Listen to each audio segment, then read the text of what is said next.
স্থানীয় সংবাদ। আসসালামু আলাইকুম। বাংলাদেশ বেতার রাজশাহী স্থানীয় সংবাদ পড়ছি আব্দুর রহমান মাসুম। রাজশাহীতে বাংলাদেশ লাইভ স্টক সোসাইটি ও রোটারি ক্লাব অব রাজশাহী সেন্ট্রালের যৌথ উদ্যোগে বিশ্ব ভেটেরিনারি দিবস উদযাপিত হয়েছে। আজ সকালে নগরীর শ্রীরামপুরে অনুষ্ঠিত অনুষ্ঠানে সভাপতিত্ব করেন রাজশাহী বিশ্ববিদ্যালয়ের ভেটেরিনারি ও অ্যানিম্যাল সায়েন্সেস অনুষদের প্রতিষ্ঠাতা ডিন ও বাংলাদেশ লাইভ স্টক সোসাইটির সভাপতি রোটারিয়ান প্রফেসর ড মোহাম্মদ জালাল উদ্দিন সরদার। অনুষ্ঠানে প্রধান অতিথি ছিলেন রাজশাহী অঞ্চলের প্রাণী সম্পদ অধিদপ্তরের উপপরিচালক ড মোহাম্মদ ইসমাইল হক। এ সময় বিনামূল্যে ভেটেরিনারি চিকিৎসা ক্যাম্পে রাজশাহীর শ্রীরামপুর এলাকার 2 শতাধিক পরিবারের প্রাণী বিনামূল্যে চিকিৎসা ও ঔষধ সেবা প্রদান করা হয়। এছাড়া কৃমিনাশক ও পুষ্টিকর সাপ্লিমেন্ট বিতরণ করা হয়। এর আগে প্রাণী স্বাস্থ্য সুরক্ষায় সবার অংশগ্রহণ স্লোগানে একটি বর্ণাঢ্য সচেতনতামূলক র্যালি বের করা হয়।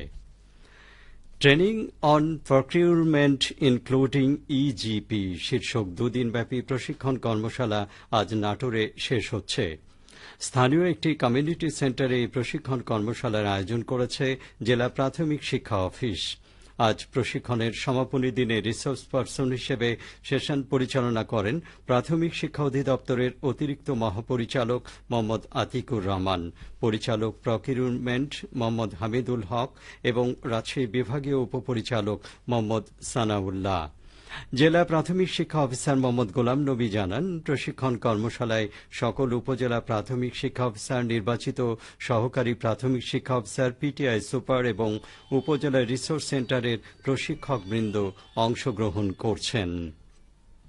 প্রাথমিক শিক্ষা অবকাঠামো উন্নয়ন, আসবাবপত্র সংগ্রহ সহ সকল উন্নয়ন কাজের টেন্ডার প্রচলিত পদ্ধতির পরিবর্তে ইজিপিতে সম্পন্ন করতে এই প্রশিক্ষণ কর্মশালা সহায়ক ভূমিকা পালন করবে।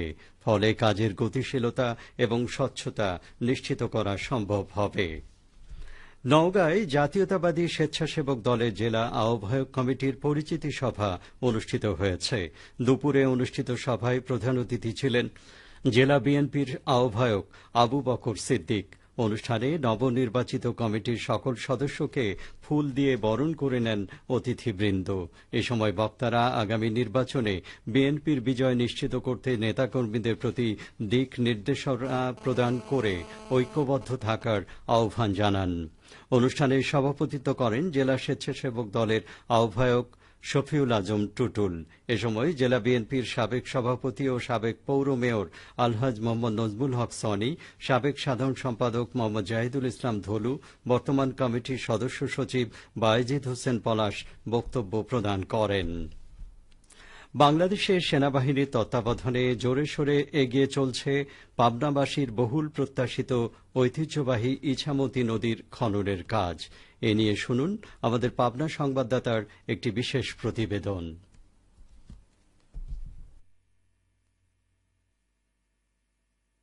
প্রাণ ফিরছে পাবনার মৃতপ্রায় ইছামতি নদীর। ইতিপূর্বে বারবার থমকে যাওয়া প্রকল্পের কাজ শুরু হয় উচ্ছ্বসিত পাবনাবাসী।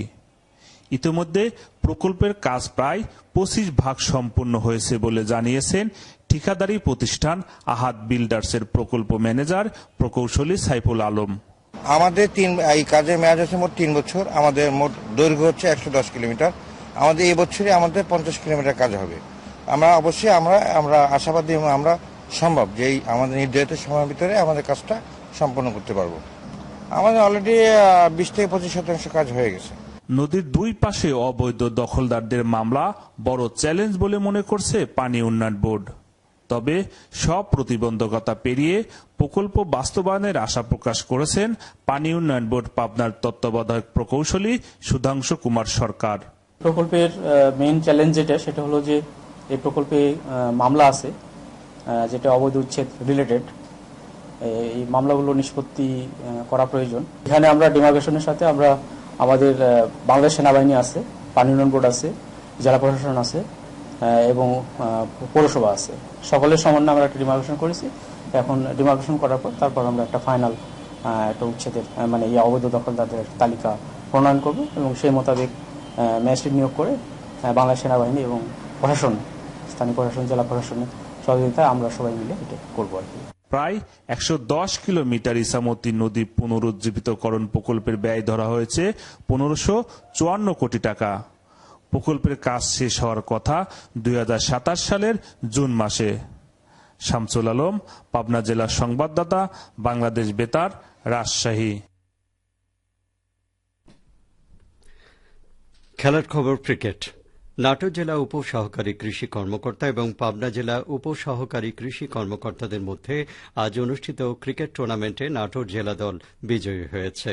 Natore police line school and college মাঠে অনুষ্ঠিত ১৬ ওভারের সীমিত ওভারের খেলায় নাটোর জেলা দল ৪৩ রানে বিজয়ী হয়। খেলা শেষে পুরস্কার বিতরণ করেন কৃষি সম্প্রসারণ অধিদপ্তর নাটোর জেলা কার্যালয়ের অতিরিক্ত উপপরিচালক কল্যাণ প্রসাদ পাল। সবশেষে আবহাওয়া।